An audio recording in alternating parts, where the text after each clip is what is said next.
IELTS Bite. Welcome, everyone. I want you to imagine a very specific scenario. You can read a complex academic paper in English without needing a dictionary. Mm-hmm. You can write a flawlessly grammatical corporate email that would, impress any executive. Yeah.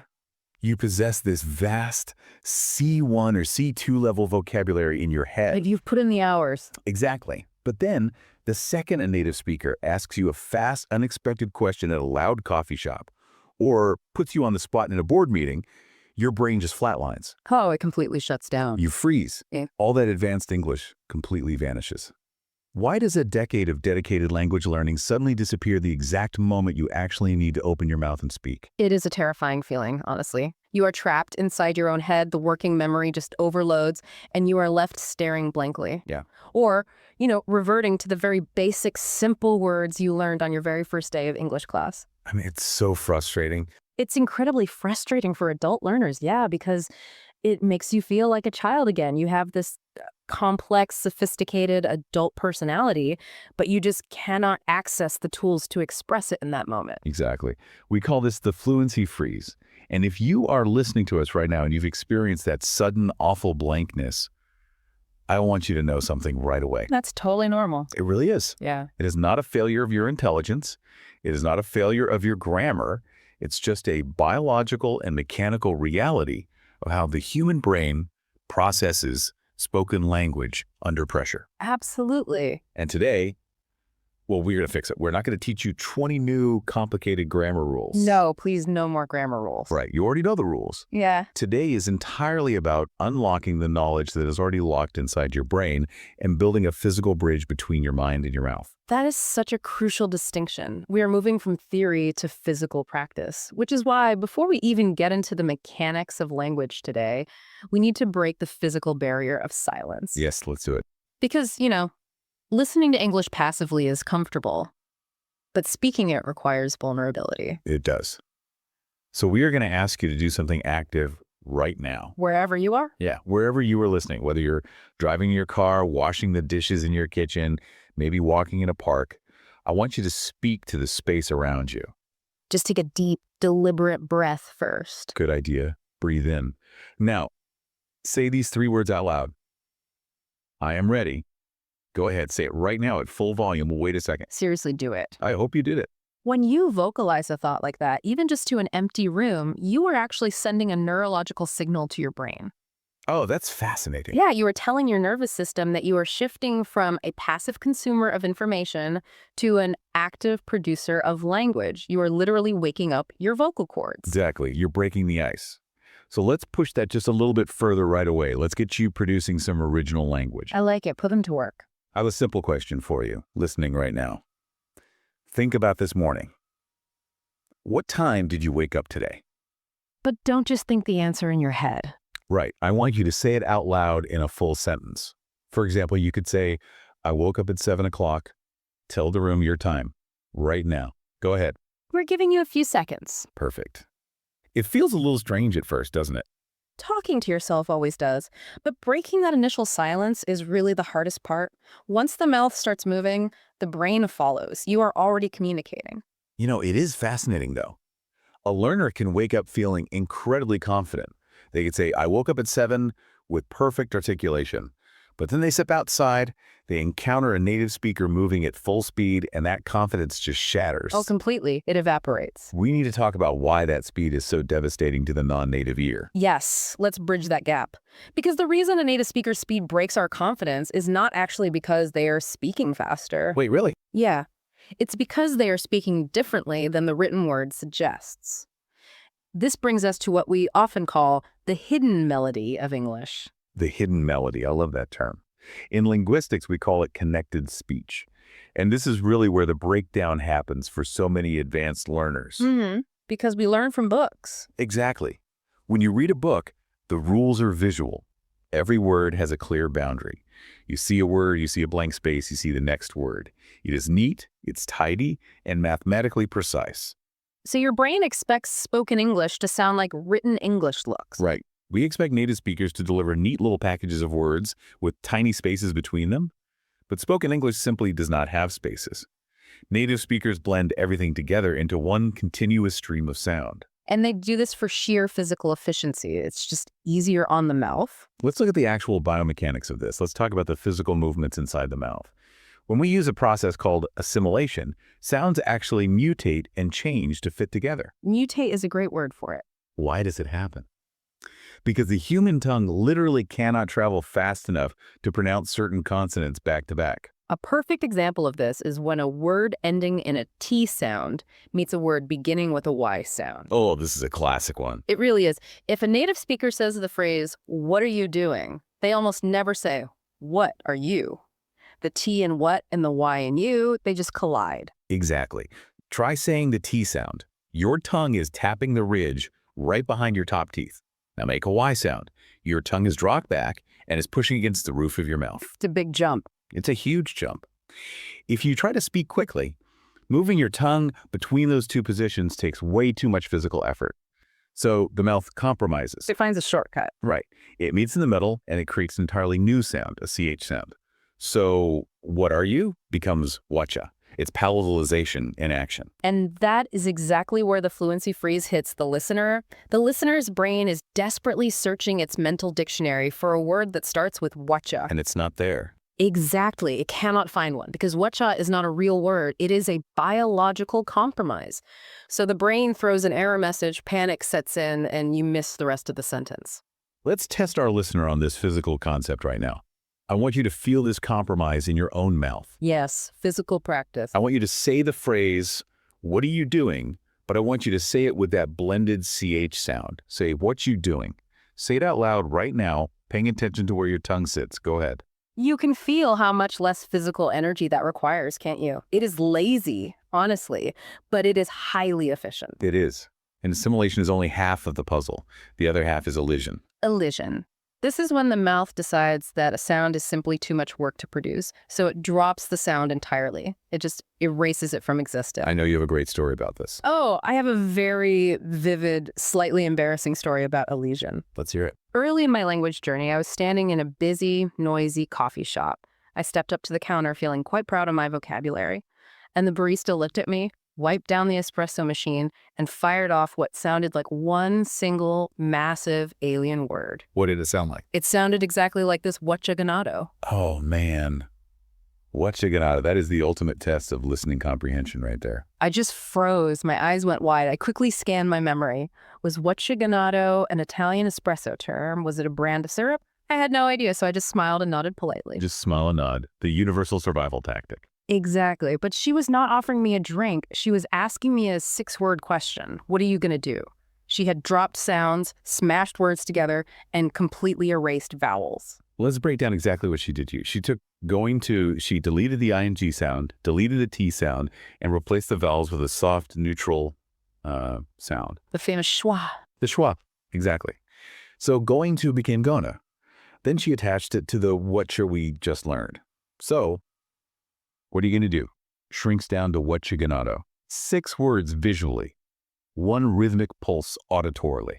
I like to explain this auditory reality to learners using the analogy of a train. Oh, I love this analogy. Imagine you are standing on the platform at a train station. A train pulls in and comes to a complete stop. You can walk along the platform and count every single car. 1, 2, 3, 4. Very easily. Yeah, you can see the clear metal connections between them. That is written English. That is how we study in a classroom. Yes. Very precise, clear boundaries. But now imagine standing on that exact same platform when an express train rushes past at full speed. You cannot see the individual cars anymore. The metal, the windows, the wheels, they all blur into one continuous loud streak of color. You can't count them. If you stand there trying to count the individual cars as they fly by, you will just make yourself dizzy. You will fail. That express train is spoken English. When native speakers talk at full speed, the words blur together into one continuous stream of air. That is such a brilliant visualization. You cannot look for the spaces when the train is moving that fast. You have to stop trying to isolate individual words, and you have to start listening to the overall shape of the train. You have to listen to the rhythm. And rhythm is where English separates itself from many other global languages. English is what we call a stress-timed language. The meaning of a sentence is carried by the heavy, stressed beats, not by the small grammar words in between. Exactly. If your native language is syllable timed like Spanish, French, or Japanese, you are used to giving every single syllable equal time and equal weight. It sounds kind of like a machine gun. Ta-ta-ta-ta-ta. Right. But English sounds much more like a heartbeat. By doom, by doom, by doom. Yeah. We punch the important nouns and verbs, and we squash all the prepositions and articles into tiny, fast whispers between those beats. Let's do a quick memory check with our listener right now. We have just covered a lot of mechanical ground. Good idea. Think back over the last few minutes. Can you remember the two terms we discussed that make English hard to hear? One is when sounds change to fit together. The other is when sounds are dropped entirely. Say the two terms out loud right now if you can remember them. Give it a try. If you said assimilation and elision, you are tracking perfectly with us. But knowing the terms is not enough, is it? No, how do we actually practice hearing this? We practice by imitating the blur. We have to train the muscles in our mouth to feel the rhythm, which directly trains the brain to hear it. So, listener, it is your turn to practice the melody again. I am going to say a short, blended phrase. Do not think about the spelling. Do not think about the grammar at all. Just copy the music of my voice. Copy the physical rhythm. Pay attention to the beat. Listen to this phrase first, then repeat it. I'm gonna get a coffee. Listen again. Focus on the heavy beats. I'm gonna get a coffee. Now you try. Say it out loud, matching that exact rhythm. Excellent. Notice how getta becomes a single physical movement. Getta. Let's try one more. Listen to the music of this question, what you're thinking about. Notice how the G in thinking completely disappears, and the N connects directly to the A in about. Thinking about. Listen in what you're thinking about. Now repeat it out loud. Mimic the blur. Fantastic. When you stop worrying about perfect grammar and start focusing on the physical melody, speaking feels much less like a terrifying exam and much more like singing a song. It really does. And here's where we find a truly fascinating connection. We just established that native speakers physically blend sounds together because it is physically more efficient for the mouth. Right. But they don't just look for physical efficiency. They also look for cognitive efficiency. They look for words that are faster for the brain to process. Cognitive efficiency, you mean they choose simpler vocabulary rather than complex vocabulary? Yes, precisely. And this leads us to one of the biggest secrets of achieving true C1 or C2 fluency. Let's hear it. Many advanced learners believe that to sound fluent, they must sound like a walking academic dictionary. But in reality, native speakers rarely use long, complex, Latin-based words in daily professional conversation. Instead, they rely on combinations of very simple, ancient words. They rely on advanced phrasal verbs. Phrasal verbs, the absolute nightmare of the English learner. They really are. They are so mysterious. You take a basic verb like look, you add a tiny preposition like up or into, and the entire meaning of the word changes. I have to admit, for a long time, I actively avoided using them. Why did you avoid them? What was the fear? Because I wanted to sound intelligent. I spent years memorizing high-level vocabulary. When I sat down in a serious business meeting, I wanted my colleagues to know that I had a massive vocabulary. Right, you wanted to show off the hard work. Exactly. So instead of using a simple phrasal verb, I would search my brain for the biggest, most formal word I could find. I would say, we must fabricate a plan instead of come up with a plan. Or I would say, I will investigate the anomaly instead of look into the problem. But honestly, it often felt like my colleagues were looking at me strangely. They probably were. And you have stumbled onto a very common misconception among advanced learners. You were trying to use maximum cognitive effort to sound smart, while native speakers prefer minimum cognitive effort to sound natural. It's so counterintuitive. To understand why phrasal verbs are so dominant in English, we actually have to look back at history, specifically the year 1066. The Norman Conquest, when the French invaded England. Exactly. Before 1066, people in England spoke Old English, an Anglo-Saxon Germanic language. It was full of short, punchy, physical words. Words like get, put, take, make, up, down, in, out. Very grounded words. Very. But when the French took over, they brought their fancy Latin-based language. French became the language of the kings, the courts, and the lawyers. So the legal and academic systems used the long French and Latin words like investigate, comprehend, or tolerate. Yes, but the common people, the farmers and the workers, they kept using their short, punchy Anglo-Saxon words. Instead of investigate, they physically looked into something. Instead of tolerate, they put up with it. That is fascinating. And over 1,000 years, those two languages merged. But even today, the short, Physical phrasal verbs feel more grounded, more direct, and more emotionally authentic to a native speaker than the long Latin words. That makes perfect sense. The Latin words feel distant and academic. The phrasal verbs feel immediate and real. So in a modern professional setting, using the right phrasal verb actually makes you sound more competent and natural than using a dictionary word. Absolutely. Lexical sophistication at a C1 or C2 level is not about using the longest word. It is about using the exact right tool for the job. I like that. Let's look at some specific high-level phrasal verbs that are absolutely essential for leadership and professional English. These are the tools that build immediate respect in a boardroom. Okay, let's build this toolkit. Give me a scenario. Let's start with a scenario where you need to generate ideas. Your team is facing a crisis. Instead of standing up and saying, "We must create a new strategy," which sounds a bit robotic, a natural leader will use the phrasal verb come up with. C-O-M-E, up with. Right. We need to come up with a solution. Come up with. It has a very physical, spatial feeling to it. Like you are pulling an idea up from the ground and bringing it to the table with you. It sounds highly collaborative. It does. It sounds proactive. Let's have our listener practice locking this into their muscle memory right now. Time to speak again. Listener, imagine your boss tells you that sales are down. You want to confidently tell your boss that you will generate a fresh marketing idea. How would you say that using our new phrase? Speak your sentence out loud to the room right now. If you just said, "I will come up with a new idea," you nailed it. You sound like a native speaking project manager. What is the next tool for our kit? The next crucial one is look into. When you look into something, you do not just glance at it. You investigate it thoroughly before you take action. It implies a deep dive into the details. I see. So returning to my earlier mistake, if a client complains about a billing error, saying, "I will research the discrepancy," sounds a bit stiff, like I am writing a science paper. Yeah, big cold. But saying, "I will look into the error," sounds action-oriented. It sounds responsible. It shows due diligence. Let's drill this one, listener. Oh. Repeat the sentence out loud, focusing on a smooth rhythm. Blend the words together seamlessly. I need to look into this problem. Say it now. Excellent. Let's add a third one.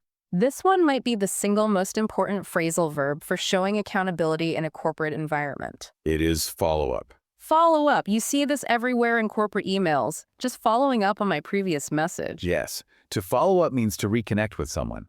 It means to check on the progress of a task after your initial discussion. It proves that you care about the end result, not just the initial request. This is so important for tone. If I ask a colleague for a financial report on Monday, and by Wednesday I still don't have it, I cannot just email them and say, "Where is my report?" Or, "I am checking your progress." That sounds aggressive. Very aggressive. But if I say, "I am reaching out to follow up on the report," it suddenly sounds professional and polite. Exactly. It softens the demand while maintaining the expectation. Listener, pop quiz time. Imagine you are leading a team project. You need to check the status of a specific task with a colleague. Which phrasal verb is the most professional choice to use in this situation? Say it out loud. Yes, you need to follow up. It is a vital tool.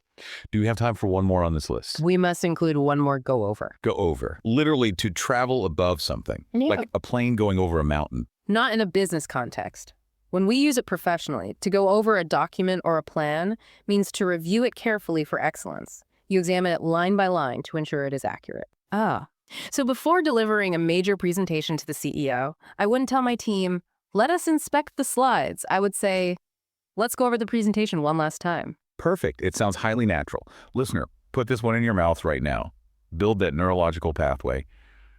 Repeat this sentence out loud and try to sound like a confident director. Let's go over the presentation. Go ahead. These 4 phrases come up with, look into, follow up, go over. They instantly make your English sound more authentic. But I have to push back on this a little bit. I have a concern. I welcome the pushback. What is your concern? If I use these phrasal verbs, which are essentially ancient peasant language, like you said, in a highly critical environment, let's say I am presenting a quarterly earnings report to Wall Street investors, or I am defending a PhD thesis when I sound underprepared, aren't phrasal verbs fundamentally informal? That is a fantastic question, and it shows you're thinking deeply about context. It brings us to the crucial concept of linguistic registers: formal, semi-formal, and informal English. You are asking if phrasal verbs belong in every room. Right. Do they? The answer is no, they do not. Okay, let's break down these registers. How should we visualize them? I like to think of your English vocabulary as a closet full of clothes. Oh. You have different outfits for different social occasions. You would not wear a tuxedo to the beach, and you would not wear sweatpants to a wedding. Hopefully not. Language is identical. You must dress your thoughts appropriately for the room you are standing in. Okay, let's start with the sweatpants. What is the informal register? Informal English is heavily reliant on idioms, slang, and extreme phrasal verbs. You wear this language with your close friends, your family, or when chatting casually online. In this register, instead of saying, I can no longer tolerate this loud music, you would say, I can't put up with this noise. Right. Instead of saying, I received an excellent grade, you would say, I completely aced the test. Relaxed, casual, highly idiomatic, sweatpants. What is the next level up? The next level is semi-formal. Think of this as business casual clothing. Khakis and a button-down shirt. This is your day-to-day corporate interaction. Standard emails, team meetings, talking with colleagues. This is where the phrasal verbs we just learned perfectly fit. Look into, come up with, follow up. This makes sense psychologically. Modern corporate culture tries to be egalitarian. If you walk into a standard office and use massive, archaic Latin words, you sound pretentious, like you were trying to prove you were smarter than everyone else. Exactly. Semi-formal English flattens the power dynamic. It makes you sound approachable but highly competent. You wear business casual to be approachable. But there are times when you must put on the linguistic tuxedo. There are times when you need the formal register. When do we wear the tuxedo? We use highly formal English for rigorous academic writing, publish scientific papers, strict legal documents, and official economic reports. In this environment, the rules change entirely. Punctuation must be flawless. Sentences become complex and layered. And here is the key to your earlier question. In the formal register, we almost always strip away the Anglo-Saxon phrasal verbs and replace them with precise, single Latin-based verbs. So in the formal register, we return to the language of the French courts. We return to the dictionary words. Yes, because formal writing values density, precision, and global clarity over conversational speed. Let's look at how an outfit changes from semi-formal to formal. Let's take the phrase talks about. If you are writing a university essay, you should not write, this essay talks about the effects of technology. No, that sounds too casual. To put on the tuxedo, you upgraded to, this essay focuses on the effects of technology. Focuses on sounds much sharper, much more academic. Or imagine you're writing a clinical trial report. Instead of writing, the doctors tried to find out why the medicine failed, you elevate it. You write, the researchers attempted to determine the cause and the failure. Attempted to determine, that is a very heavy, expensive tuxedo. The cognitive weight of that sentence is much higher. It is. Even our adjectives change outfits. Instead of saying, the economy is very strong right now, a formal banking report might state, the economic outlook remains robust. Robust. Great word. Let's test our listener on this register shift. Listener, imagine you are drafting a highly serious, formal legal contract. Which vocabulary choice is more appropriate for this formal document? The phrase find out or the verb determine? Say your answer aloud. If you chose determine, you have successfully dressed your language for the occasion. Now, I must add one highly specific detail to completely answer your challenge from earlier. Are all phrasal verbs banned from formal writing? No. Yeah. English is wonderfully tricky. There is a small, elite group of advanced phrasal verbs that actually belong in the tuxedo category. Really? Phrasal verbs that are strictly formal. Give me an example. Let's look at the concept of explaining a cause. In a formal paper, instead of writing, social factors explain these changes, which is a bit basic. You can use the highly formal phrasal verb, account for. You would write, social factors may account for these demographic shifts. Account for. It sounds almost mathematical, very precise. Here is another one stem from. Instead of writing, the financial crisis came from poor planning. Use a botanical metaphor. You write, the crisis stems from inadequate risk management. That is beautiful. The roots of a plant creating a stem stems from. It shows that to truly master English, you must do more than memorize vocabulary lists. You have to develop an instinct for your environment. You have to read the room and choose the right linguistic clothing. Exactly. And building that instinct starts with self-awareness. Listener, I want you to analyze your own life right now. Think about the environment where you use English the most frequently. Are you usually operating in a formal space, like writing academic papers? Are you in a semi-formal office environment? Or are you mostly using informal English while traveling or gaming online? State it out loud to the room. I mostly use English in A. Recognizing your primary environment is the first step to optimizing your study time. If you only ever write emails to colleagues, stop memorizing academic poetry and focus on semi-formal phrasal verbs. Exactly. Focus your energy where it matters. But, we need to address the elephant in the room here. Oh, what's the elephant? We have talked about incredible theories. We have covered the biomechanics of connected speech, the history of phrasal verbs, and the psychology of registers. I understand the theory perfectly. But knowing these words intellectually does not stop the fluency freeze from happening. That's true. How do I take all this knowledge, which is currently stuck inside my brain, and force it to come out of my mouth reliably? That is the ultimate question of language learning. How do we build the bridge between passive knowledge and active execution? The answer is not what most people think. I'm guessing it's not reading more textbooks. No. The answer is not locking yourself in a library and studying grammar books for 5 hours a day. The answer is incredibly small, but it requires relentless discipline. It is the 10-minute daily speaking habit. 10 minutes, that sounds like a marketing gimmick. 10 minutes a day doesn't sound like nearly enough time to rewire the brain of an adult C1 or C2 learner. It sounds small, I know, but we have to look at how neuroplasticity actually works. When it comes to the human brain and language acquisition, consistency infinitely outweighs intensity. Practicing for 10 concentrated minutes every single day is neurologically far more effective than binge studying for 3 hours on a Sunday afternoon. Consistency over intensity. It is like physical fitness. You cannot go to the gym, lift heavy weights for 6 straight hours once a month and expect to build muscle. You will just injure yourself. You have to do a little bit every day to build tissue. Exactly. And speaking a language is quite literally a physical activity. Your mouth contains dozens of muscles. When you learn a new word, your brain has to create a new neural pathway to send the signal to your lips, your tongue, your jaw. It's mechanical. Right. Every time you speak that word out loud, a substance called myelin wraps around that neural pathway, making the signal travel faster and smoother.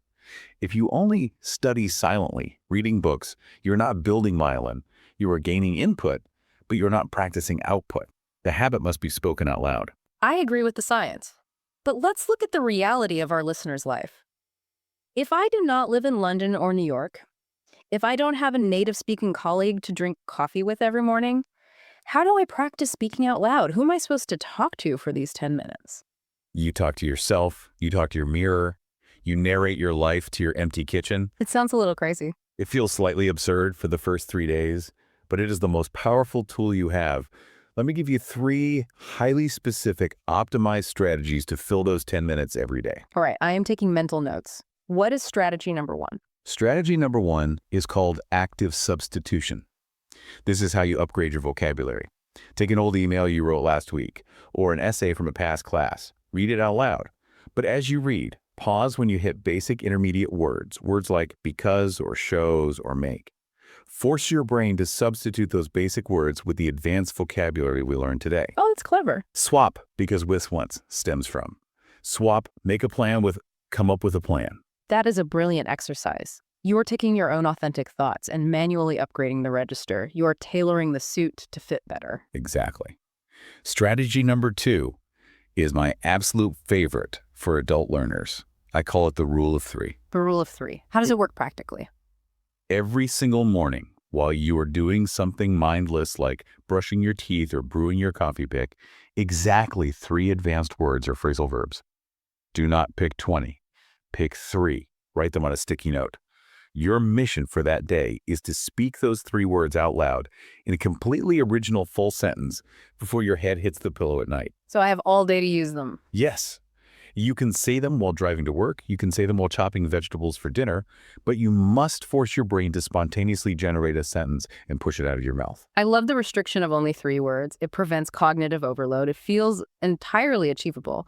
And because you have to invent the sentence yourself, you are practicing spontaneity, which is exactly what you need to beat the fluency freeze. You hit the nail on the head. Spontaneity is the goal.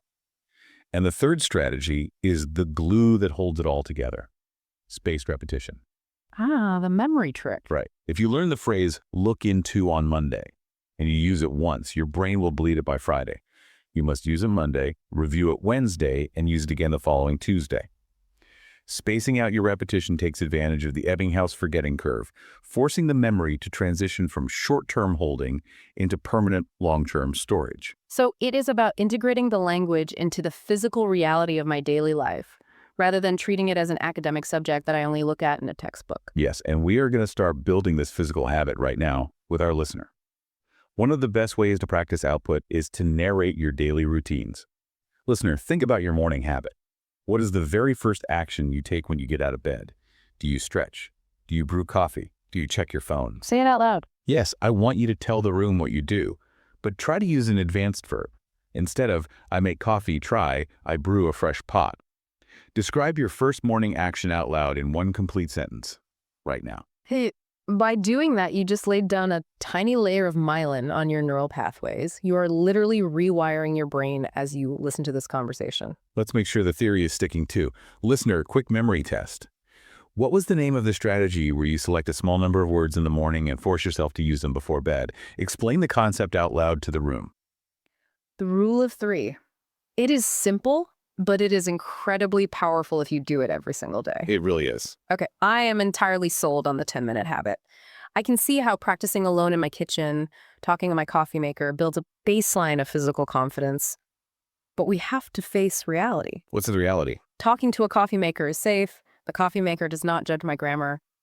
What happens when the environment is fundamentally hostile? Hostile in what way? Paint the picture for me. I'm talking about high-stakes performance under extreme pressure. A rigorous job interview for a multinational corporation.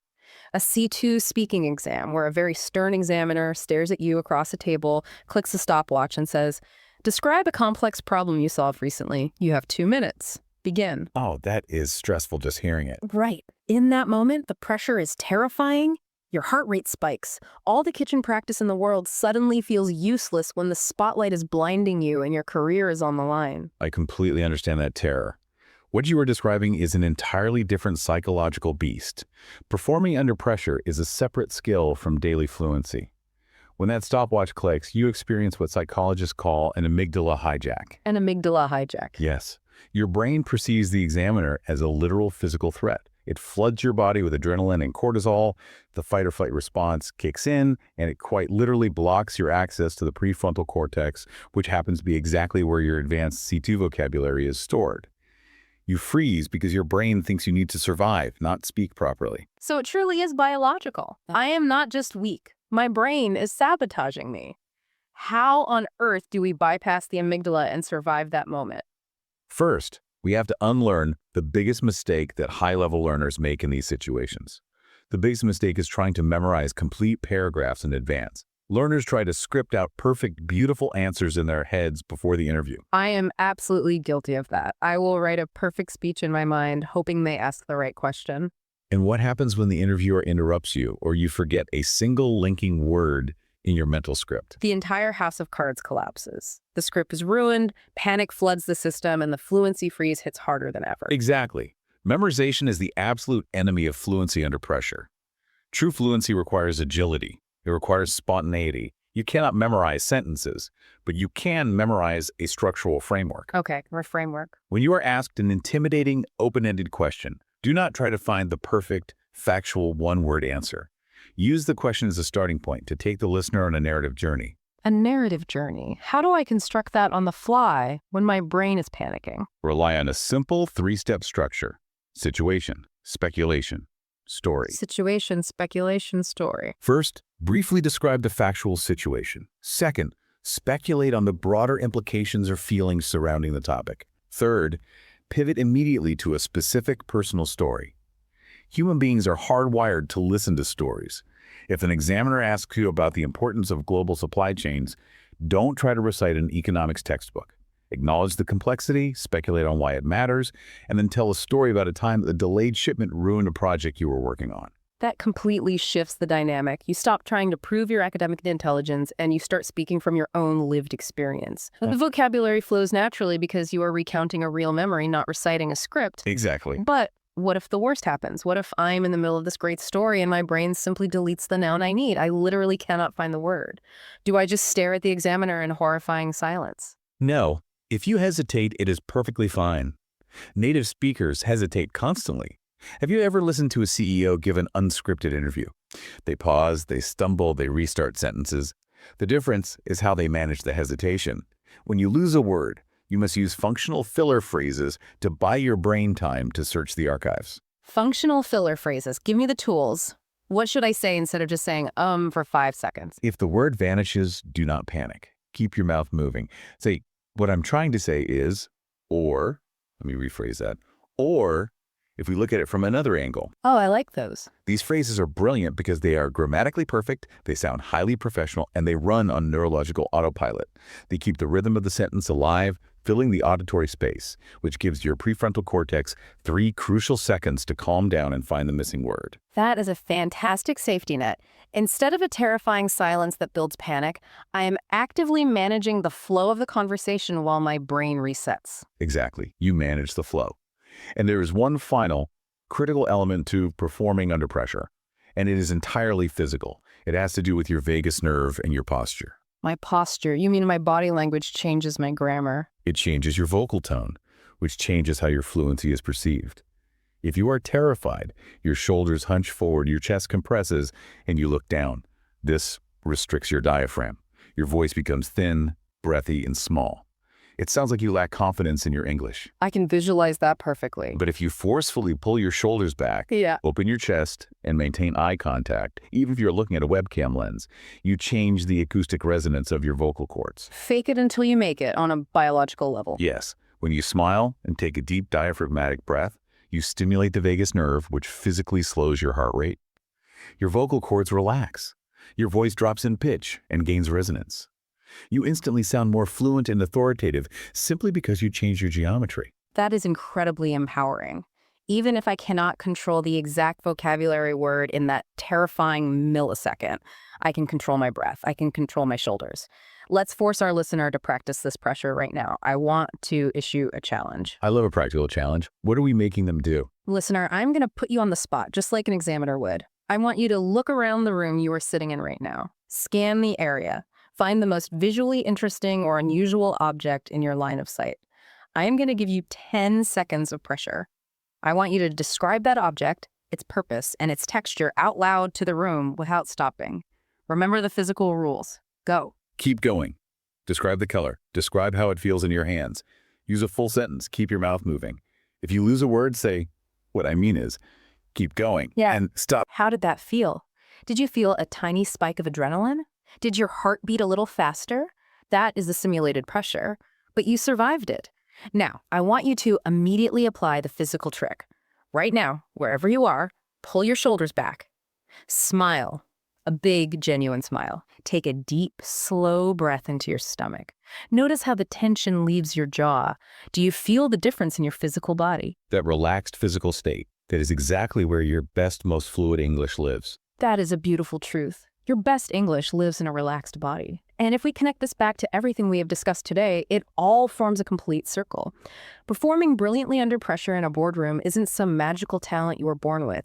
It is the direct result of the daily habits we discussed. Exactly.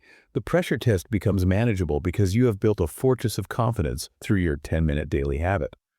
When you practice the rule of 3 while brushing your teeth, when you upgrade your vocabulary through active substitution, you are laying down that neurological myelin.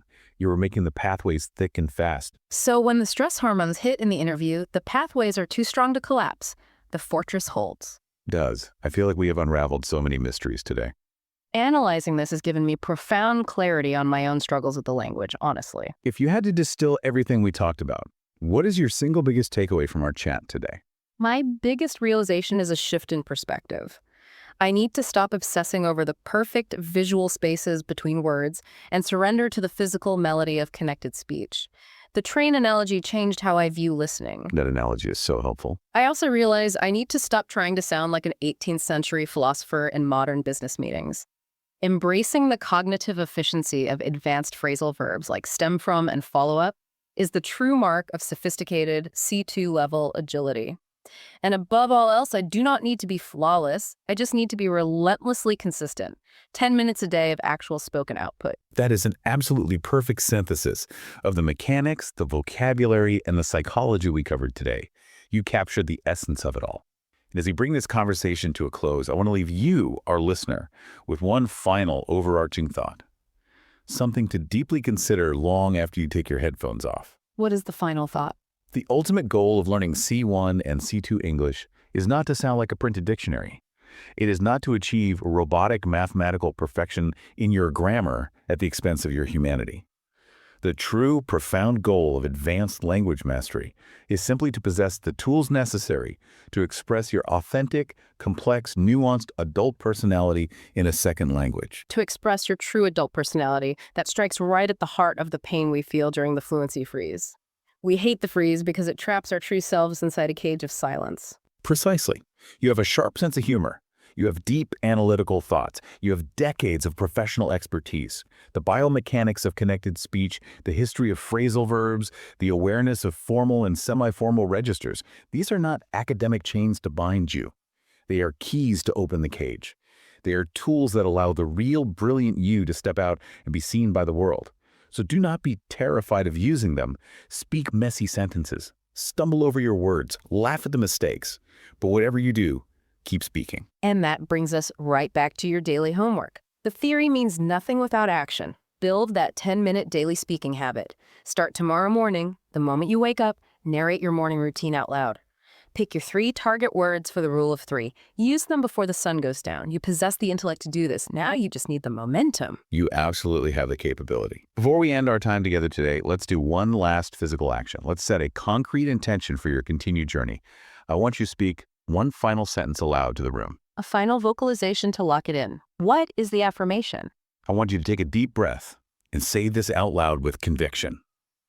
I am becoming a confident English speaker. Say it one more time, but this time, force yourself to smile while you say it. Change the resonance of your voice. I am becoming a confident English speaker. Yes, you are. Every time you open your mouth, you are rewriting your brain. Your voice has value. Your ideas deserve to be heard.